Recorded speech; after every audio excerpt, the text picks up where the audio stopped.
السلام علیکم ورحمۃ اللہ ان الحمد للہ والصلاۃ والسلام علی رسول اللہ۔ آئیے سیکھیے ترجمہ قرآن۔ آج کا ہمارا سبق ہے سورہ مزمل، آیت نمبر 1 تا 7، نماز تہجد کی اہمیت۔ اعوذ باللہ من الشیطان الرجیم، بسم اللہ الرحمن الرحیم۔ یا ایہا المزمل، یا ایہا حرف ندا ہے، کسی کو مخاطب کرنے کے لیے یہ لفظ استعمال ہوتا ہے۔ یا اکیلا بھی آتا ہے اور یا ایہا اکٹھا بھی آتا ہے۔ اکیلا کب آتا ہے؟ جسے مخاطب کیا جا رہا ہے اسے کہتے ہیں منادا، جیسے یہاں المزمل۔ جسے مخاطب کیا جا رہا ہے منادا اگر الف لام کے ساتھ ہو تو یا ایہا آئے گا، اگر الف لام کے بغیر ہے تو صرف یا لگائیں گے، جیسے یا محمد، یا احمد، یا زید۔ اور الف لام کے ساتھ ہو تو یا ایہا الناس، یا ایہا الرسول، یا ایہا المزمل۔ یا ایہا ای المزمل، مزمل کپڑا اوڑھنے والے۔ اگر یہ لفظ میم کے اوپر زبر کے ساتھ ہو مزمل تو پھر مفعول ہوگا جس پر کپڑا اڑایا گیا ہو، مزمل کپڑا اوڑھنے والے۔ یا ایہا المزمل، اے کپڑا اوڑھنے والے۔ یوں لگتا ہے کہ جب یہ آیات نازل ہوئی ہیں، جب یہ وحی آئی ہے تو اس وقت پیارے حبیب محمد صلی اللہ علیہ وآلہ وسلم کپڑا اوڑھ کر سوئے ہوئے ہیں۔ تو پیار محبت سے مخاطب کرتے ہوئے اللہ تبارک و تعالیٰ ارشاد فرماتے ہیں، اے کپڑا اوڑھ کر سونے والے، قم اللیل الا قلیلا، قم کھڑے ہو جائیے، قام یقوم، قام وہ کھڑا ہوا، یقوم وہ کھڑا ہوگا۔ امر بنانا ہو تو فعل مضارع میں سے فعل مضارع کی علامت کو گرا دیں، اس میں یا فعل مضارع کی علامت ہے، اس کو گرا دیتے ہیں اور آخری حرف میم کو ساکن کر دیتے ہیں۔ یہ یا کو ہم نے الگ کر دیا، میم کو ساکن کر دیا۔ اب درمیان میں واو پہلے ہی ساکن ہے، اب اس کو پڑھنا مشکل ہے تو پھر واو کو گرا دیتے ہیں، باقی لفظ رہ جائے گا قم۔ قم کھڑے ہو جائیے، میم کے نیچے آنے والی کسر صرف ملانے کے لیے ہے۔ اللیلہ رات کو، قم اللیلہ کھڑے ہو جائیے رات کو۔ ظرف زماں ہونے کی وجہ سے اللیل منصوب ہے، اسی لیے لام کے اوپر نصب آ رہی ہے۔ قم اللیلہ کھڑے ہو جائیے رات کے وقت، یعنی رات کے وقت کھڑے ہو کر قیام کیجئے، تہجد کی نماز ادا کیجئے۔ کتنی دیر ٹھہرنا ہے؟ قم اللیلہ رات بھر، الا قلیلا، الا سوائے قلیلا تھوڑے حصے کے۔ کیا حکم آتا ہے اللہ تبارک و تعالیٰ کی طرف سے کہ رات بھر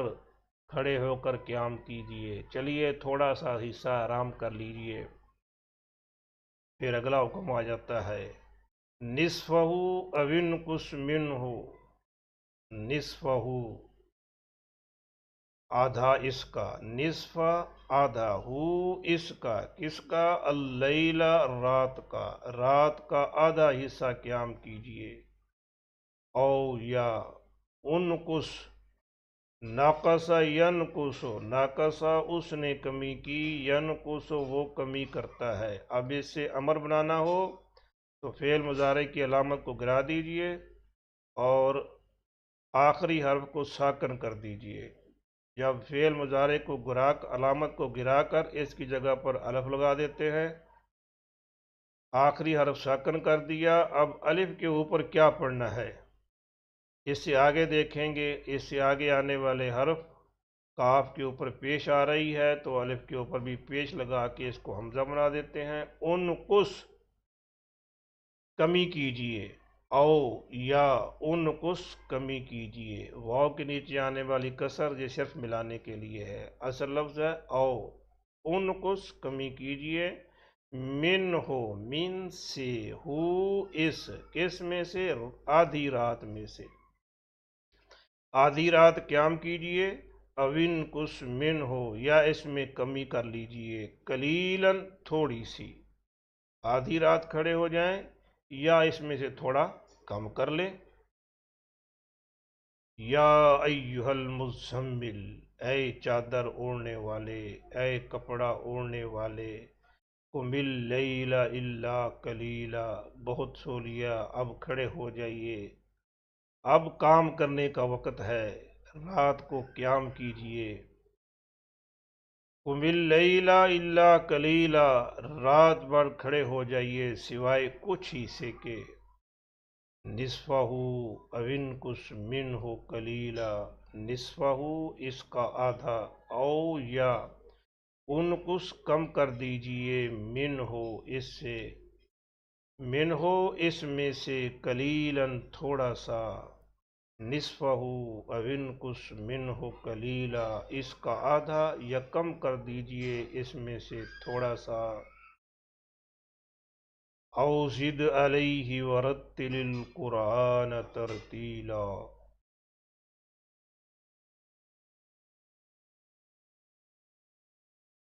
او زد علیہ، او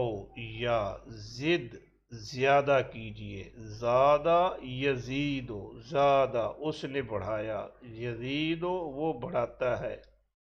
امر بنانا ہے، فعل مضارع کی علامت کو اڑا دیجئے، آخری حرف ساکن کر دیجئے، فعل مضارع کی علامت یا الگ کر دی، دال کو ساکن کر دیا، اب درمیان میں آنے والی یا بھی ساکن ہے تو دو ساکن پڑھنے مشکل ہیں، یا کو گرا کے باقی لفظ رہ گیا زد، زد زیادہ کیجئے، او یا زد زیادہ کیجئے، علیہ علی پر، ہی اس، او زد علیہ یا اس پر زیادہ کیجئے، کس پر، آدھی رات پر، آدھی رات میں سے کچھ کم کر لیجئے یا اس پر کچھ زیادہ کر لیجئے۔ وَرَتِّلِ الْقُرْآنَ تَرْتِيلًا، اور رتل، رتل یرتل، رتل اس نے پڑھا، اس نے تلاوت کی، یرتل وہ تلاوت کرتا ہے، امر بنانے کے لیے فعل مضارع کی علامت کو اڑا دیجئے، یا کو اڑا دیا، آخری حرف ساکن کر دیا، لفظ رہ گیا رتل، اور پڑھیے، ورتل القرآن، اور پڑھیے قرآن کو، قرآن مفعول ہونے کی وجہ سے منصوب ہے، کیسے پڑھنا ہے، ترتیلا، ٹھہر ٹھہر کے، اِنَّا سَنُلْقِي عَلَيْكَ قَوْلًا ثَقِيلًا، اِنَّا بے شک ہم، اِنَّا یقیناً، نا ہم، اِنَّا یقیناً ہم، سَنُلْقِي چھا کو الگ کر دیجئے، یہ عموماً فعل مضارع کے شروع میں آتا ہے اور قریب کی معنی دیتا ہے، القا اس نے ڈالا، یلقی وہ ڈالتا ہے، یا کی جگہ پر نون لگا لیجئے، نلقی ہم ڈالتے ہیں یا ہم ڈالیں گے، سنلقی ان قریب ہم ڈالیں گے، علیکا علی پر، کا آپ، علیکا آپ پر، قولاً بات، ثقیلاً بھاری، انا سنلقی یقیناً ہم ان قریب ڈالنے والے ہیں، علیکا آپ پر، قولاً ثقیلا ایک بھاری بات، او زد علیہ یا اس پر کچھ بڑھا دیجئے، ورتل القرآن ترتیلا اور پڑھیے قرآن کو ٹھہر ٹھہر کر، قرآن اللہ تبارک و تعالیٰ کا کلام ہے، جیسے اللہ تبارک و تعالیٰ کی ذات عالی شان ہے اسی طرح اس کا کلام بھی عالی شان ہے، تو اس کلام کا تقاضا یہ ہے کہ اس کو پڑھتے ہوئے ادب و احترام کا خیال رکھا جائے، ادب و احترام کے تقاضے پورے کیے جائیں، قرآن مجید کو رک رک کے ٹھہر ٹھہر کر پڑھا جائے۔ انا سنلقی علیک قولا ثقیلا، انا یقیناً سنلقی ہم ان قریب ڈالنے والے ہیں، علیک آپ پر، قولا ثقیلا ایک بھاری بات، انا سنلقی علیک یقیناً ہم ان قریب ڈالنے والے ہیں آپ پر، قولا ثقیلا ایک بھاری بات، یعنی ایک ہم اہم حکم، اہم ذمہ داری آپ کو سونپنے والے ہیں، ذمہ داری دینے والے ہیں۔ تو اس ذمہ داری کا تقاضا یہ ہے کہ آپ رات کو کھڑے ہو کر قیام کریں، رات کو قرآن پڑھیں، اپنے رب کے ساتھ لو لگائیں، اپنے رب کے ساتھ تعلق بڑھائیں۔ ان ناشئۃ اللیل ہی اشد وطئا واقوم قیلا، ان یقیناً بے شک، انا بے شک، ناشئۃ اٹھنا، اللیل رات کا، انا ناشئۃ اللیل یقیناً رات کا اٹھنا، ہیا یہ، ہیا کی ضمیر جا رہی ہے ناشئت، ناشئتہ کی طرف، یہ مؤنث ہے اس لیے ضمیر مؤنث کی آئی ہے، اشد زیادہ سخت ہے، وطن کچلنے کے لیے، وطن کے معنی ہوتے ہیں کسی چیز کو پاؤں کے نیچے دبا کر پیس دینا، اقوام اور اقوام زیادہ سیدھا ہے، قائم ہونا، یہ سپرلیٹو ڈگری ہے، اقوام سیدھا کھڑا ہونا، درست ہونا، واقوام اور زیادہ درست ہے، کیلا بات کہنے کے لحاظ سے، ان ناشئۃ اللیل بے شک رات کا اٹھنا، یا اشد یہ زیادہ سخت ہے، وطعم و اقوام قیلا کچلنے اور درست بات کہنے کو، اپنے نفس کو کچلنے کے لیے، اپنے نفس کی خواہشات کو مٹانے کے لیے، اپنے نفس کو پاک اور صاف کرنے کے لیے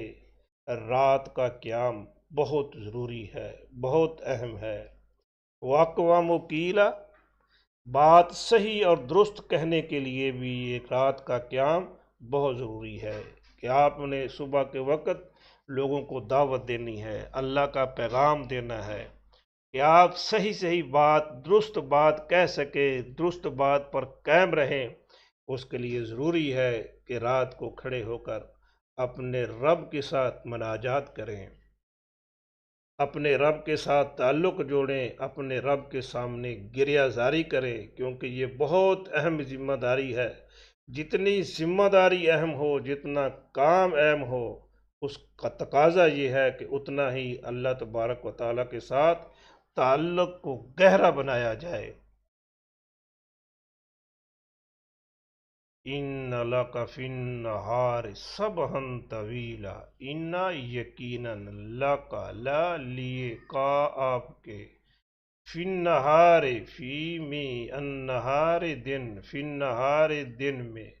سبحن، سبحن کے معنی ہوتے ہیں تیرنا، تیزی سے ادھر جانا ادھر جانا، یعنی مصروف رہنا، طویلا بہت لمبا، سبحن طویلا لمبی مصروفیات، ان لک فی النہار یقیناً آپ کے لیے دن کے وقت، سبحن بے شک دن کے وقت آپ کے لیے، سبحن طویلا بڑا کام ہے، بڑی مصروفیات ہیں۔ تو جب دن کے وقت بڑی مصروفیات ہیں تو رات کے وقت نکال کے اللہ تعالیٰ کی عبادت کیجیے۔ جب نماز فرض نہیں ہوئی تھی اس وقت اللہ تبارک و تعالیٰ نے نبی کریم صلی اللہ علیہ وسلم اور مسلمانوں کو حکم دیا کہ رات کو قیام کریں اور پوری رات قیام کریں اور اس میں سے کچھ حصہ کم کر لیں۔ تو صحابہ کرام اتنا لمبا طویل قیام کرتے رہے پھر نصف رات کا کہہ دیا، نصف رات قیام کریں، اس میں تھوڑا کم کر لیں یا زیادہ کر لیں، لیکن یہ رات کا قیام نفس کو کچلنے کے لیے، نفس کی تربیت کے لیے اور اپنی میں مارنے کے لیے یہ بہت ضروری ہے۔ نفس کی طہارت اور پاکیزگی کے لیے رات کا قیام بہت ضروری ہے، اور لوگوں کے سامنے کھڑے ہو کر دعوت دینے کے لیے رات کا قیام ضروری ہے۔ جب صبح اٹھ کے لوگوں کو دعوت دینی ہے تو اس کے لیے ضروری ہے کہ رات کو اپنے رب کی طرف، رب سے لو لگائیے، رب تعالیٰ سے رہنمائی مانگیے، ہدایت مانگیے کہ کس طرح میں نے بات کرنی ہے۔ تو صبح کی بات کرنے کے لیے رات کو کھڑے ہو جائیے اور اپنے رب کے ساتھ مناجات کیجیے۔ جب نماز فرض ہو گئی تو پھر تہجد کی نماز عام مسلمانوں پر اس کی فرضیت ختم ہو گئی۔ 5 نمازوں کے فرض ہونے سے تہجد کی نماز کی فرضیت عام مسلمانوں پر سے ساقط ہو گئی، لیکن اس کی فرضیت نبی کریم صلی اللہ علیہ وسلم پر باقی رہی۔ عام مسلمانوں کے لیے بہتر ہے اور ضروری ہے کہ وہ کھڑے ہو کر صبح ضرور نماز پڑھیں، اور چاہے 10 آیات ہی پڑھے لیکن لازمی کھڑا ہونا چاہیے۔ تو تہجد کے وقت یہ بہت اہم وقت ہوتا ہے، اس وقت اپنے رب سے تعلق جوڑیے، اپنی ضروریات اپنے رب کے سامنے رکھیے، رب سے سے توبہ استغفار کیجیے، معافیاں مانگیے، بہت اہم وقت ہوتا ہے۔ اللہ تبارک و تعالی ہم سب کو توفیق عطا فرمائے کہ ہم پنجگانہ نماز کے ساتھ ساتھ صبح اٹھ کر تہجد کی نماز بھی ادا کریں۔ وما توفیقی الا باللہ، والسلام